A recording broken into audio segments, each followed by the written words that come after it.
In a small Igbo village, the market was always full of life. Women shouted prices, men carried baskets, and children ran between stalls. But in one corner of the market, there was a quiet woman who sold only fresh, red tomatoes. Her stall was always clean, her tomatoes always shining, and people loved to buy from her. No one knew her name. They only called her Tomato Woman. She came every market day, sat down with her tray, and smiled softly at anyone who came close, but there was something strange. Nobody ever saw her walking to the market. Nobody ever saw her going home. She was just there. One hot afternoon, a woman came to buy pepper from the next stall. As she bent down to pick something from the ground, her eyes accidentally turned toward the Tomato Woman. What she saw froze her heart. The Tomato Woman's head was not sitting on her neck like a normal person. It was turned upside down, her face looking backward while her body faced forward. The woman gasped. She dropped her basket and screamed, "Chinnock, ghost! Ghost!" The whole market turned. People looked at the Tomato Woman, and in that moment, they too saw the truth. Her skin was pale. Her feet did not touch the ground, and her smile stretched too wide, too cold. Chaos broke out. Some ran, some fell. Children cried. Drums of fear beat in every heart. The ghost had been among them all this time, selling tomatoes that day. The market never remained the same. The market scattered after the scream.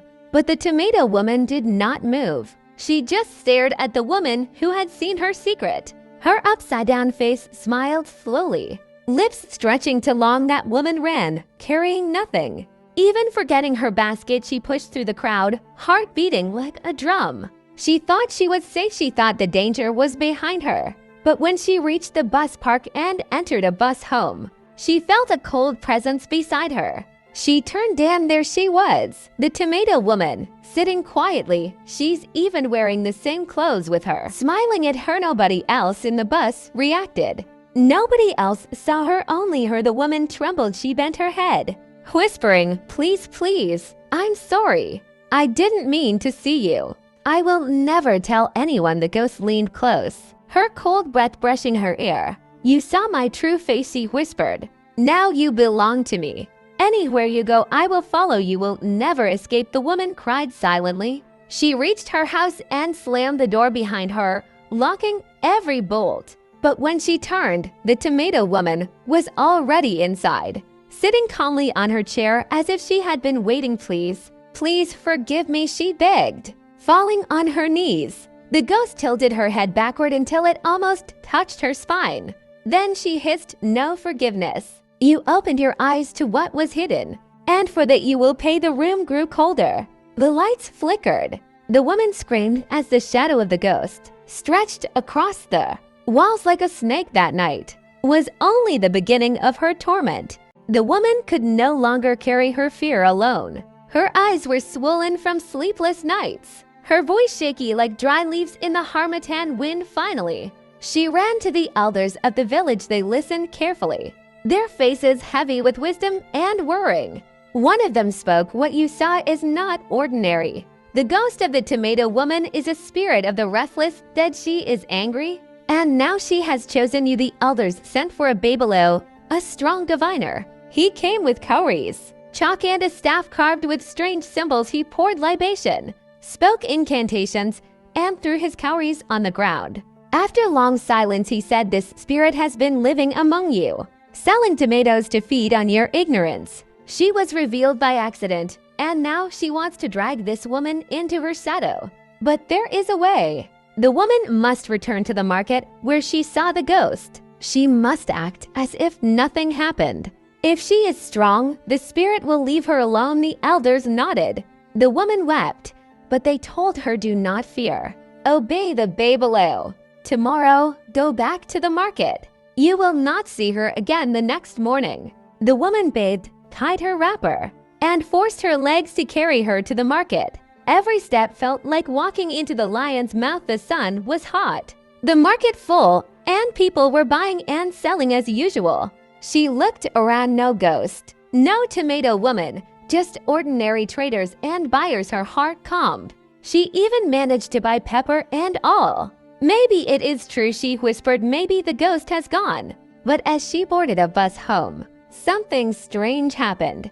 The seat beside her was empty, yet the air was cold, too cold. She prayed silently until she reached her compound. When she entered her house, she dropped her basket on the floor, then her eyes froze. On the mat in her sitting room, the tomato woman was already there, lying down flat. Her face twisted, her head still upside down. Her voice came like a whisper from a grave. You thought you escaped me? Foolish woman, I told you you belong to me now. The woman screamed, but no sound came out of her mouth. The woman was at the edge of madness. Every night the tomato woman appeared, lying on her mat, sitting in her chair, even standing over her bed with that upside-down face. The Babyleo shook his head and finally spoke the hard truth. This ghost will never leave you until she is given rest. She is wandering because her body was never buried properly. You must go to her village. You must meet her family. Only then will her spirit sleep. The woman's heart pounded, but she agreed. With trembling hands, she packed her wrapper and set out on the long journey. The road was lonely, the air heavy. As she traveled, she felt the ghost walking beside her, whispering, "You cannot free me. You are mine." Still, she pressed on at last. She reached a forgotten village at the edge of the forest. The huts were old, the people quiet. When she asked for the tomato woman's parents, an old couple came out. Their faces carried years of sorrow. The woman fell to her knees, crying, "Your daughter, she haunts me. Please, what happened to her?" The mother wept bitterly. "Our child died long ago while selling in the market, but she died suddenly, without farewell rites. We were too poor, and shame covered us. Her body was never buried with honor. That is why her spirit wanders." The father nodded, his voice trembling. "She wants only peace together." They took the woman to a small grove behind the house. There, they dug the earth, laid down white cloth, and poured palm wine and oil. They placed a tray of fresh tomatoes on her grave. With tears, they chanted prayers and called her spirit home. The wind rose, the trees shook, and then the tomato woman appeared for the last time. Her upside-down head slowly turned back to normal. Her face softened.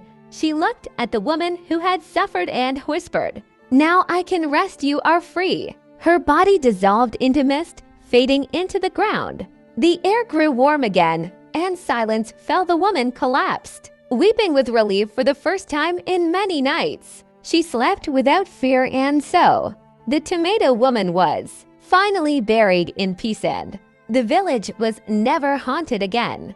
And so the ghost of the tomato woman finally found her rest. But remember, sometimes the people we see every day may not be who we think they are. Some secrets walk among us in silence. This story teaches us that in life, not everything we see is ordinary. Evil can hide in plain sight, even in a simple tray of tomatoes at the market. Sometimes danger is revealed not by strength, but by accident, like when the woman bent down to pick something from the ground. A single careless glance opened her eyes to a secret she was never meant to see. The lesson is clear.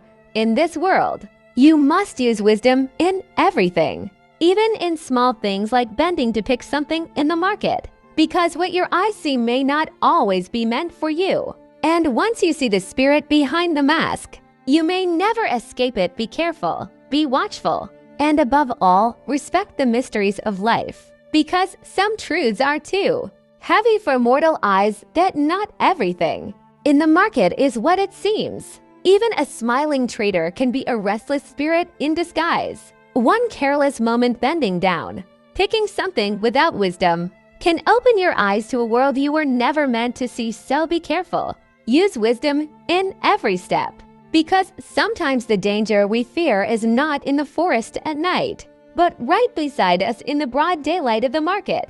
Thank you for watching the story. Please don't forget to hit the subscribe button so that you will get notified anytime we'll post a new video.